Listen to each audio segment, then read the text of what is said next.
What is going on, boys and girls? It's your pal right here, one and only Black Avenger, aka the Black Azrael, coming at you with a special RCWR show called That Match Edition, as we're going to be offering match predictions and a preview, if you will, of what's going to be coming up with the 28th annual WWE Survivor Series pay per view that's going to be coming to us from the St. Louis, Missouri area. And as you all know, or at least many of you all should know, Randy Orton.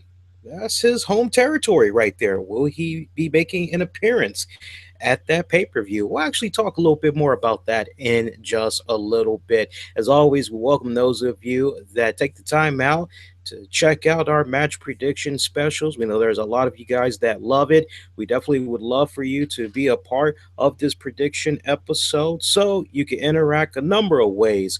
You can post those comments down below. Definitely let me know what you think is going to be coming about from Survivor Series, as it's always nice to get the community talking and all that. See what you all think is going to be coming about.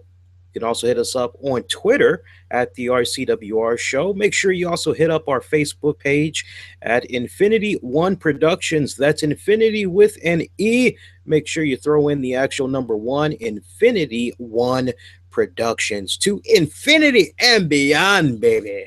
All right, let's go on ahead and let's jump right into it. And as always, please share this a number of ways. You can Facebook it, Google Plus it, retweet it. Always one of the best ways you can spread a good word about our content. Make sure you give this a like just for the appreciation of the uploader putting this stuff up, trying to put the time and energy into it. If you can't do that, well, just X out the video right now and just go check out something else. No harm, no foul done. All right, so we got the 28th annual Survivor Series pay per view that's going to be coming up this Sunday. I must admit, leading up to this pay per view over the past several weeks, it just really kind of came off as one of those type of pay per views that just kind of made you go, I don't really know if I really want to check this one out, especially with WWE's latest marketing campaign, as all November long you can sign up for the WWE network if you haven't done so already. I mean, if you're in North America, I mean, what exactly are the odds that you don't have the WWE network? I'm just a little bit curious. But then again, that's an entirely different story because it's going into territory that we already talked about as far as how the subscriptions have gone for the WWE network. So I'm not going to even get into all that. But WWE's latest marketing campaign is enjoy the network for free, including the Survivor Series pay per view or special events. So you're just thinking about the whole marketing strategy and all that, and then you're looking at the match card and you're kind of saying to yourself, maybe this is a pay per view I should consider passing. I don't know. On the contrary, I think there's a lot that could possibly happen with this pay per view. Let's go on ahead and let's talk about the current card as it stands right now here on November 20th, 2014. Of course, the card is subject to change. We have the return of Fandango. He's newly repackaged, he's refreshed. He is teamed up with Rosa Mendez. Yes, Rosa Mendez is now loaning her talents to the one and only Fandango. He is going to be in a match. We don't know who it's going to be against. You can't help but kind of wonder who could this be? This could be a Survivor Series event where there could be a lot of surprises in store. Maybe we might begin to see the beginning of a few people come back. Not necessarily a Roman Reigns or a Daniel Bryan. I'm kind of really getting the impression that at this point, those guys probably won't be returning until the Royal Rumble. I think, honestly, by all accounts, right now, if I'm WWE, I'm going to be building one solid Royal Rumble with the returns of those guys and maybe some other big names, which we'll talk about in the later weeks. But as far as who Fandango could be taking on, I don't think I'm trying to think here. It could possibly be Rob Van Dam. kind of feels like Rob Van Dam's been gone for about almost 3 months. I wonder if maybe he might be getting ready to come back. There's a thought right there. A little too close to call, though. I'm not really sure what to make of that one, but Fandango is going to be seeing some in ring action. Meanwhile, we have Alicia Fox, Emma, Naomi, and Natalia taking on Paige, Cameron, Layla, and Summer Rae. This is a Divas traditional Survivor Series elimination tag match. So, hey, we know in the main event, we got Team Cena taking on the Authority. Hey, I give WWE credit for trying to make sure that the females get their time to shine as well. I just hope that a decent amount of time is actually put into this match. I don't care about the fact that there's really no big story arc that you can really try to sink your teeth into. SmackDown has not aired yet, so should be interesting to see what comes about on SmackDown as far as setting up this big climax, if you will, with this Divas Survivor Series elimination tag match. But I'm looking at this right here, and I'm really hoping that a lot of time gets put into it. I hope it's not going to be one of those 5 minute type of matches. I'd love to actually see these girls go at it for at least a good 15 minutes. You got some very solid names that's involved on here, especially on the side of Alicia Fox, Natalia. Paige is pretty much doing all the wrestling for her team. Let me stop. I'm just messing with you guys.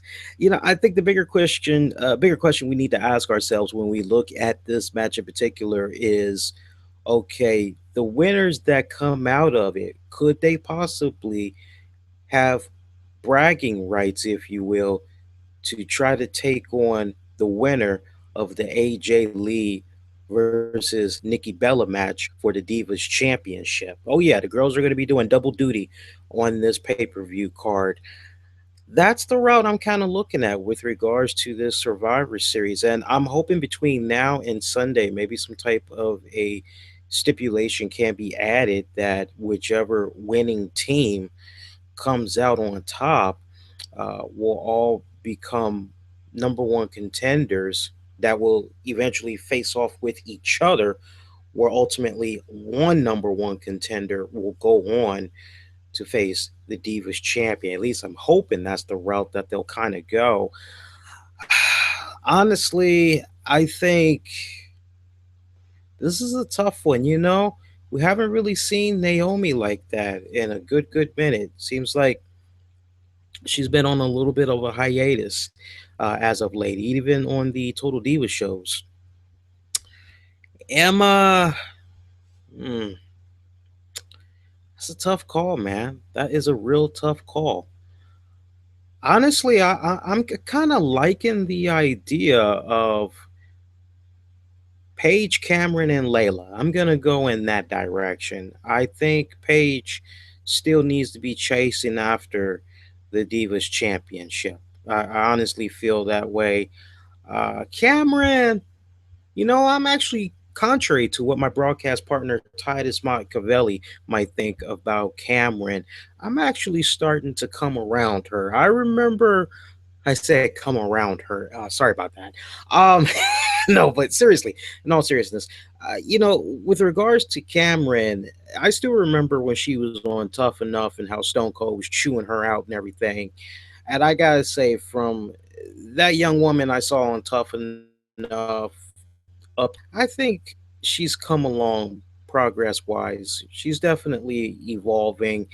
And, if WWE could just continue to put in the time into her, I think she could definitely be, I won't say a breakout diva, but maybe she could have as much spotlight that Alicia Fox gets. That's just my thinking. We may not agree on that, and it's okay if we disagree on that one. But I kind of am looking at the team of Paige, Cameron, and Layla to pick up the victory. But then again, I know there's probably some of you guys that's probably saying, do we really care about this match? Why should we really care? It's just a random ass match. Move on, Lee. And so we shall.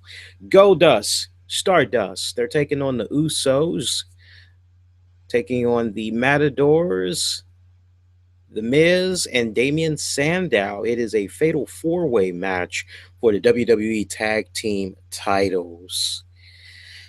I was actually kind of looking forward to this match when I first heard about it. But see, here's the mistake that WWE made. We actually saw all these teams on an episode of Raw go at it. So that kind of took a little bit of the excitement out of this match. And I know there's probably a lot of you guys that are definitely feeling where I'm coming from with what I'm getting ready to say, which is, a lot of times we keep seeing the same people, or in this case, the same tag teams, go at it consistently for several weeks, that it's supposed to culminate into this one big match on a pay per view. But when you see these men go at it in tag team action so many times, you can't help but say to yourself, okay, well, I've seen just about everything. I don't think I can get wooed anymore. I don't think I can get excited about this anymore.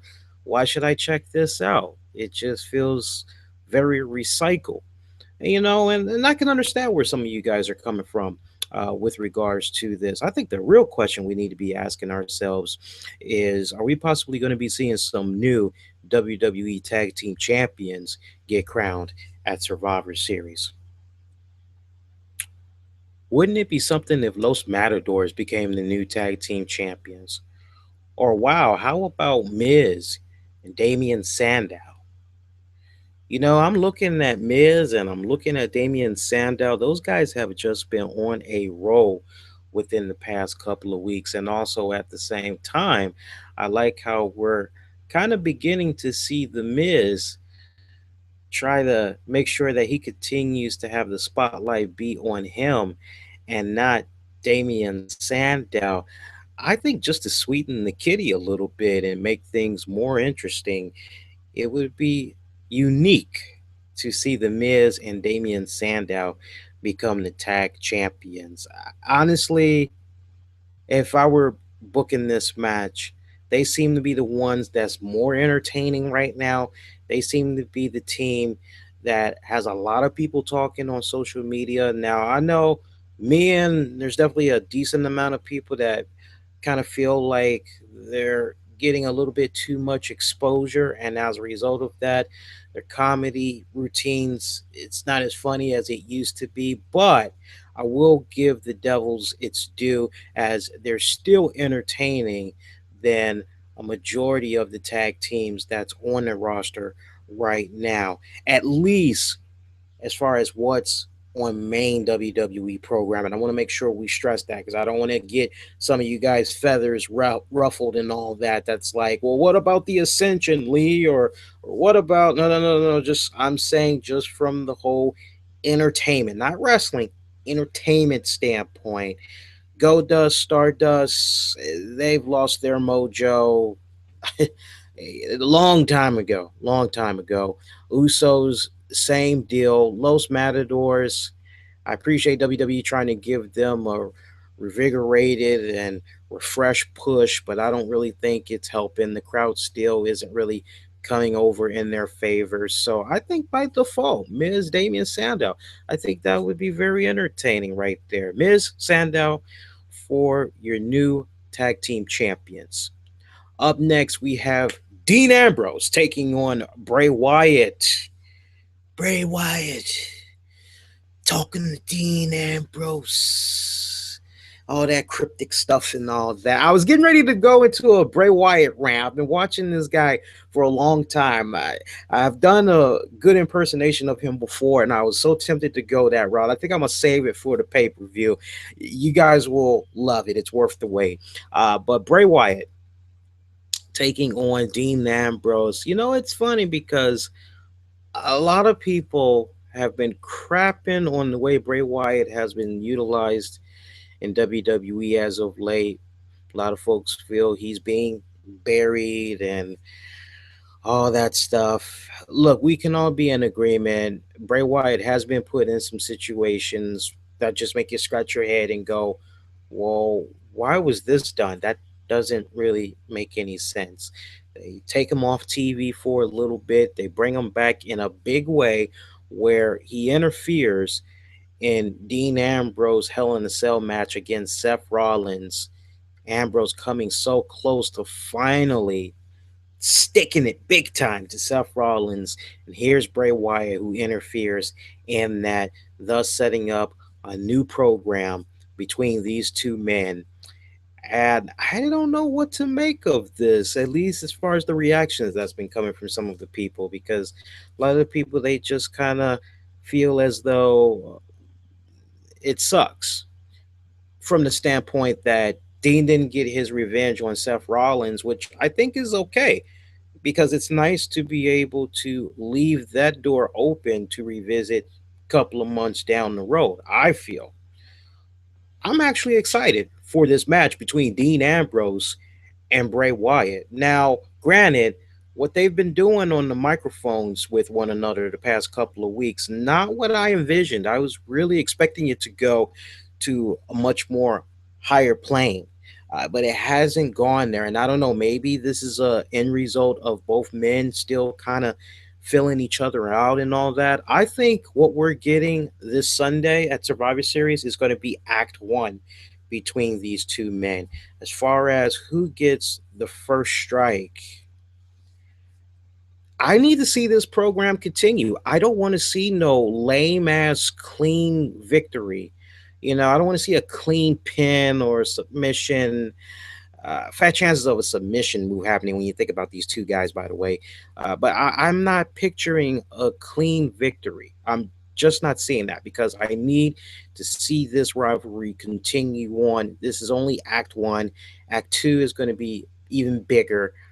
Honestly, I'd like to see some type of a scenario go down where maybe Bray Wyatt he gets himself DQ'd or something of that nature, and Dean Ambrose basically wins that way. But it's not enough for him, as the feud will continue. That's just how I'm picturing it. Let me know what you guys think with regards to that match. But I'm seeing Dean Ambrose win via DQ, but the feud is going to continue. AJ Lee taking on Nikki Bella. It's going to be for the WWE Divas Championship. Real question you need to be saying to yourselves is, how much of a factor is Brie going to play in this particular match? So we've seen AJ Lee attack Brie, actually both Bellas, on this past Monday Night Raw. Would this maybe have Brie and Nikki form an alliance? Will Brie do whatever is necessary to help her sister become the Divas champion? Should be interesting to see. One thing is for certain, we will have, if I'm not mistaken, by the time Survivor Series hits, I think it's probably going to be like maybe 3 more days or 2 more days that Brie will have to be the assistant slash servant to Nikki. Remember, it was supposed to be for 30 days. And a little bit of fun math for you guys. It officially began at Hell in a Cell Sunday night, October 26th. All right. You can check the calendar date yourself. Hell in a Cell was on October 26th. That's when it went into effect. Because remember, before the pay per view went off the air, we saw Nikki beginning to use the services of Brie. So, keeping all that in mind, for real, this should not be ending until looks like Wednesday, the 26th. So, what episode would that be on, guys? That sounds like it would probably be, let me see, Monday Night Raw. That's Mondays.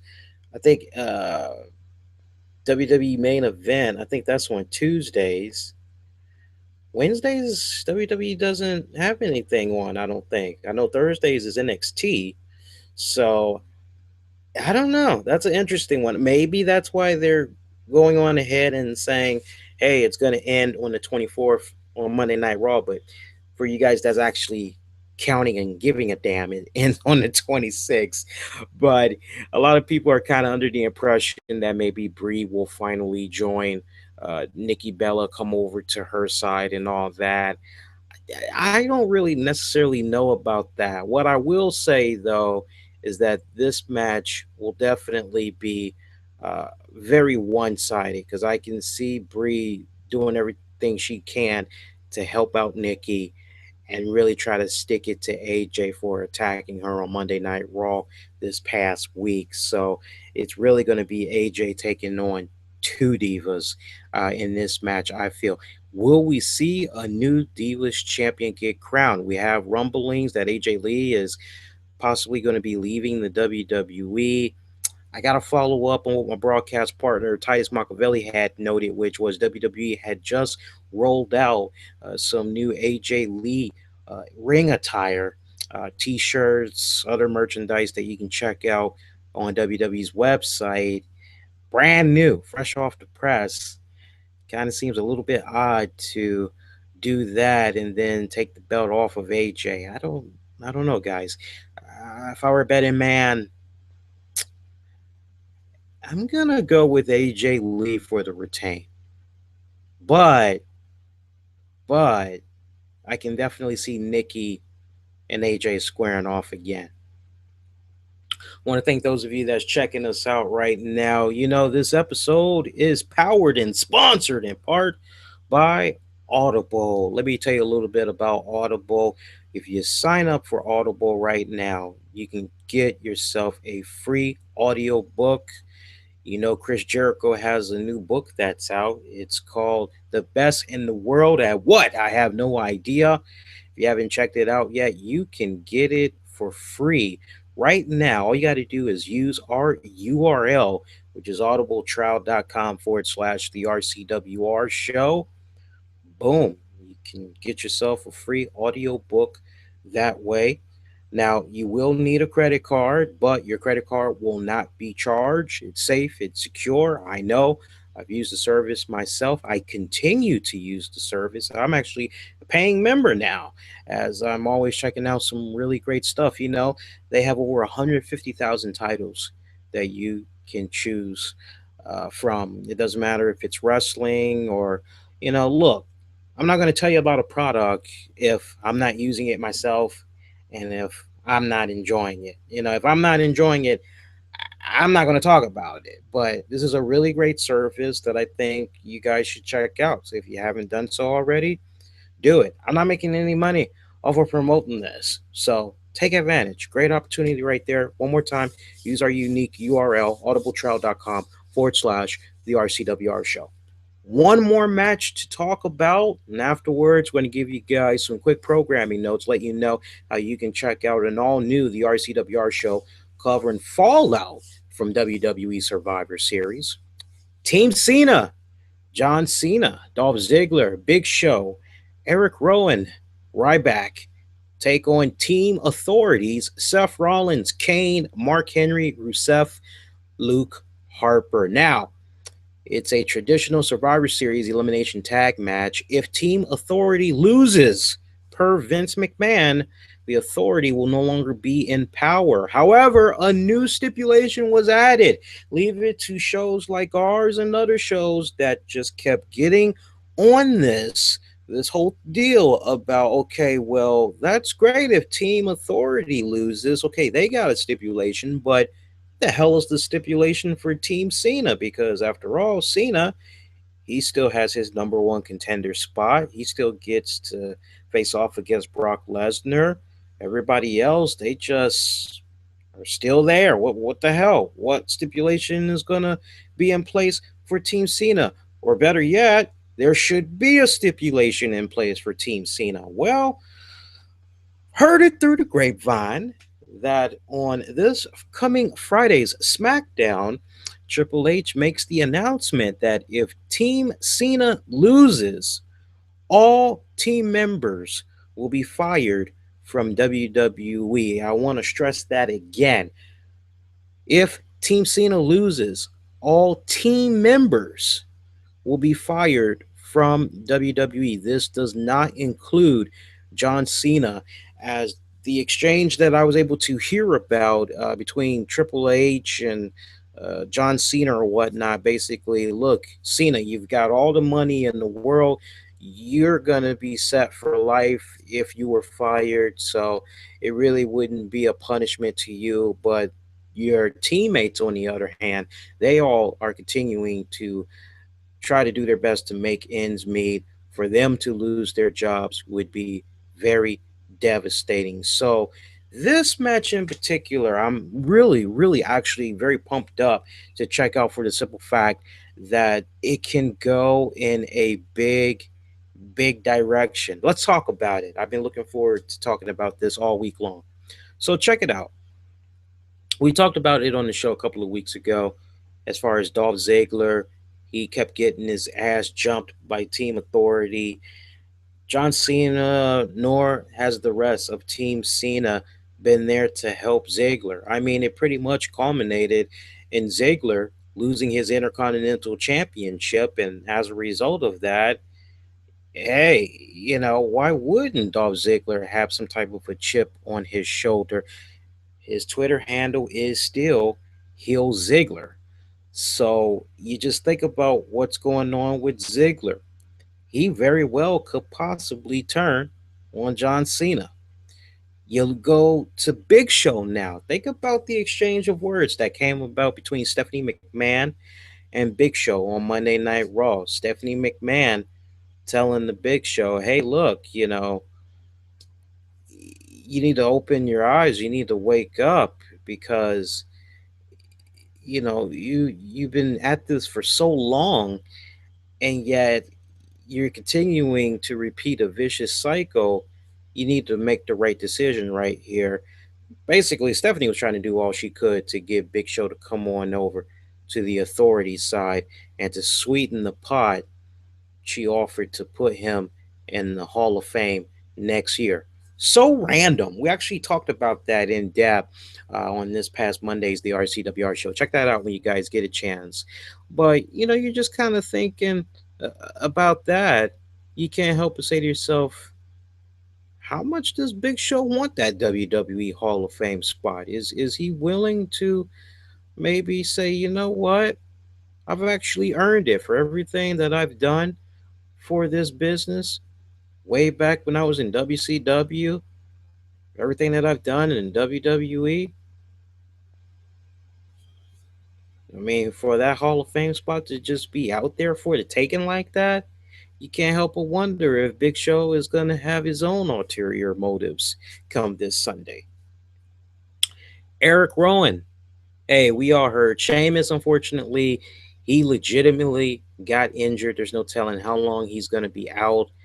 That is why Eric Rowan was put in there.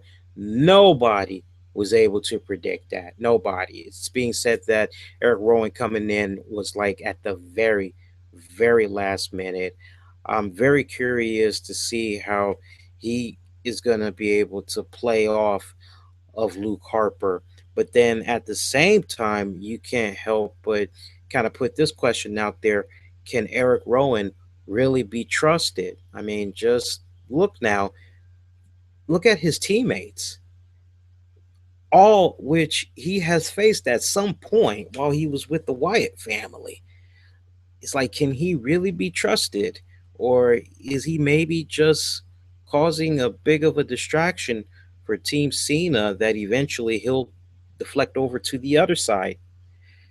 You can't help but really wonder. Ryback, he's let it be perfectly known, crystal clear. All he cares about is himself. He cares about what's good for him. Keeping all that in mind, 50-50 right here. I mean, Ryback could literally go either way. So you talk about all that drama that you got going on with Team Cena. If I was booking this, I would have a freaking field day with this match. I would love to see it end in a way where John Cena is alone by himself, taking on the entire Team Authority. All right. And I know some of you guys are going to be like, oh, God, Lee, no, not Super Cena. I gotta go with the Super Cena, man. Now, look, I didn't say John Cena's gonna win. I just said, hey, ain't nothing wrong with seeing Super Cena pretty much represent himself and take on the whole team authority. I can definitely see a serious number happening with John Cena here. Now, is it possible if somebody or a couple of people could return in this particular main event match and maybe help out John Cena? Those of you looking for Roman Reigns, honestly, I'd be shocked. I really would. People been saying for the past couple of weeks, but Lee, what about Dave Batista? He's in Hollywood land, man. That man ain't coming back no time soon. So you can take Batista off the plate. The only person I could see that could help John Cena is somebody that he has faced for more than a decade. They've had their ups and downs. They definitely have had some classic matches. I'm talking about the one and only, the Viper, Randy Orton. I can see him coming back. St. Louis, Missouri's own Randy Orton. I can definitely see him coming back. RKO's left and right, out of nowhere, helping John Cena pick up the victory. I definitely am picturing the authority being put out of power. Make no mistake about it. The authority will lose on Sunday. I think it's a foregone conclusion. Now, the real question you all need to be asking yourselves is, well, Lee, if that's the case, if Team Authority is going to be put out of power, then what's next? What's possibly going to happen? You know, Mick Foley has been advocating more and more and more to be a general manager for Monday Night Raw. And I dare say, I think WWE might actually take Mick Foley. I was about to say Mick Flair. What the hell am long night, folks. But no, I think WWE may actually, in all seriousness, take Mick Foley up on his offer. I mean, I got to be brutally honest. I enjoyed Mick Foley when he was the SmackDown general manager. That was like awesome. I mean, he delivered some really great funny moments when he was on there. I had the fortunate opportunity during the first run to experience Mick Foley do commentating, and I mean, a gifted talker. I mean, he is definitely a man who I've always felt should, even to this day, had always had some type of a role in WWE, whether it be in some type of a backstage role capacity or what have you. I always felt that he should have always had a role somewhere in that company. And honestly, I think it would be pretty freaking awesome um, if it happened. I mean, I can just picture Vince McMahon on Monday Night Raw, or maybe better yet, on the next WWE Raw, since this Monday is pretty much. I really wouldn't expect Monday Night Raw next week to have a lot of explosives since many families are gearing up for the Thanksgiving holiday week. I think, if anything, maybe they could do like a teaser on Monday and say Vince McMahon returns. You know, what do you think is going to happen when the chairman returns? And I think then on that episode, he appoints a new um, authority figure that will be covering Monday Night Raw. And how convenient, how fitting would it be to see Mick Foley as the Raw GM? Because you think about some of the silly little stories that you hear in real life about how Triple H doesn't respect Mick Foley. And if you've gone to enough of Mick Foley's Hardcore Legend comedy tours that he's been doing, I actually had saw him at DC Improv. He let it be known, like without a shadow of a doubt, that him and Triple H, they actually have a very good relationship with one another. Actually, the way he kind of made it come off, it was almost like they're not only professional with one another, but they're very friendly with one another. So, but to be able to kind of play off how the IWC thinks of the whole Triple H McFoley relationship. I think that would create some very good chemistry and friction on TV every single week as Triple H and Stephanie are just scrounging around in backstage areas, politicking and all that, trying to do what they can and try to get themselves back into power. I can definitely see something like that coming about. Let me know what you guys think with regards to that. But once again, let's go on ahead and let's recap some of these matches for you guys. So, once again, this Sunday, I'm looking at the following winners. Again, I don't know who Fandango is going to be taking on. Too close to call. So, I'm going to pass on that one. I can see the team of Paige, Cameron, Layla, Summer Rae picking up their victory in the Survivor Series elimination tag match. Meanwhile, I am seeing The Miz and Damien Sandow, or AKA Damien Mizdow, as your new tag team champions. Look for Dean Ambrose to get a win over Bray Wyatt, but it's not going to be a clean finish. Maybe a DQ. Look for it that way. Could also be a countout. AJ Lee retains over Nikki Bella. Meanwhile, Team Cena, they will defeat the Authority, and it's going to come courtesy of the RKO. And that is going to do it. Hey, we got the WWE Survivor Series post show that's going to be coming up this Sunday. You guys will be able to check it out. That's this Sunday. What is that? Looks like it's going to be on November 23rd. We'll be coming on at 10:45 p.m. Eastern, or immediately after the Survivor Series pay-per-view goes off the air. Make sure you join us. We're going to be live on YouTube. It's our live webcast. We'll be talking about the pay-per-view, uh, give great in-depth analysis, overall review. Best part will include you all's reactions to that event. So make sure you do join us for that. It's going to be pretty freaking solid. And I believe my broadcast partner, Titus Machiavelli, will be with me on that show. I'm not sure because you all know he's doing his thing on the weekends, giving his services to certain wrestling promotions, including NRW. And if y'all have not started watching that promotion yet, as you can see him weekly on that series, make sure you show some love and check it out. All right. And in the meantime, that's going to do it. Continue the discussion of the Survivor Series pay per view. I'd love to know you all's predictions.